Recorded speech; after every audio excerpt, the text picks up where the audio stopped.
ಬಿಸಿಲಿಗೆ ತಂಪಾಗಿ ಏನಾದ್ರು ಕುಡಿಬೇಕು ಅಂತ ಅಂದರೆ ಮಜ್ಜಿಗೆಗಿಂತ ಒಳ್ಳೆ ಆಪ್ಷನ್ ಇದೆಯಾ? ಅದರಲ್ಲೂ ಮಸಾಲ ಮಜ್ಜಿಗೆ ಅಂತ ಅಂದರೆ ಇನ್ನೂ ಒಂದು ಲೋಟ ಎಕ್ಸ್ಟ್ರಾ ಕುಡಿಬೇಕು ಅಂತ ಅನಿಸುತ್ತೆ. ಸೊ ಇವತ್ತಿನ ವಿಡಿಯೋದಲ್ಲಿ ಮಸಾಲ ಮಜ್ಜಿಗೆನ ಯಾವ ರೀತಿಯಾಗಿ ಮಾಡೋದು ಅಂತ ನೋಡೋಣ.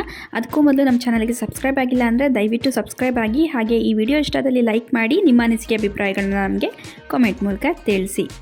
ಮಸಾಲ ಮಜ್ಜಿಗೆ ಮಾಡಲಿಕ್ಕೆ ಒಂದು ಮಿಕ್ಸಿ ಜಾರ್ಗೆ ಒಂದು ಅರ್ಧ ಟೇಬಲ್ ಸ್ಪೂನ್ನಷ್ಟು ಜೀರಿಗೆನ ಹಾಕ್ಕೊಂಡಿದ್ದೀನಿ. ಇದ್ರ ಜೊತೆಗೆ ಅರ್ಧ ಇಂಚಿನಷ್ಟು ಶುಂಠಿನೂ ಸಹ ಸೇರಿಸ್ಕೊಳ್ಳೋಣ. ಒಂದು ಗರಿಯಷ್ಟು ಕರಿಬೇವು, ಹಾಗೆ ಒಂದು ಹಿಡಿಯಷ್ಟು ಕೊತ್ತಂಬರಿ ಸೊಪ್ಪನ್ನು ಸಹ ಸೇರಿಸ್ಕೊತಾ ಇದ್ದೀನಿ. ನಾಟಿ ಕೊತ್ತಂಬರಿ ಸೊಪ್ಪಾದರೆ ತುಂಬಾ ಚೆನ್ನಾಗಾಗತ್ತೆ.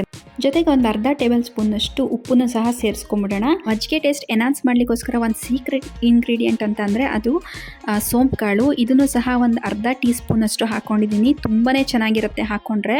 ಹಾಗೆ ಒಂದೇ ಒಂದು ಸಣ್ಣದಾಗಿರೋ ಒಂದು ಮೆಣಸಿನ್ಕಾಯಿನೂ ಸಹ ಸೇರಿಸ್ಕೊಂಡಿದ್ದೀನಿ. ಖಾರ ಬೇಕು ಅನ್ನೋರು ಮೆಣಸಿನ್ಕಾಯಿ ಹಾಕ್ಕೊಳ್ಳಿ, ಇಲ್ಲಾಂದರೆ ಸ್ಕಿಪ್ ಮಾಡ್ಬೋದು. ಇದಕ್ಕೆ ಒಂದು 1/4 ಕಪ್ಪಿನಷ್ಟು ಗಟ್ಟಿ ಮೊಸರನ್ನ ಹಾಕ್ಕೊತಾ ಇದ್ದೀನಿ. ಇದನ್ನೆಲ್ಲ ಚೆನ್ನಾಗಿ ರುಬ್ಕೊಳ್ಳೋಣ. ನುಣ್ಣಗಾಗಬೇಕು ಎಲ್ಲದೂ ಸಹ.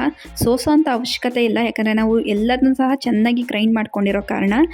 ಇವಾಗ ಬೇಸ್ ಮಜ್ಜಿಗೆ ರೆಡಿ ಇದೆ. ನಿಮಗೆ ಸರ್ವ್ ಮಾಡುವಾಗ ಕೆಲವರು ನೀರು ಮಜ್ಜಿಗೆ ಕೇಳಿದ್ರೆ ಸ್ವಲ್ಪ ಜಾಸ್ತಿ ನೀರು ಹಾಕಿ ಡೈಲ್ಯೂಟ್ ಮಾಡಿ ಕೊಡ್ಬೋದು.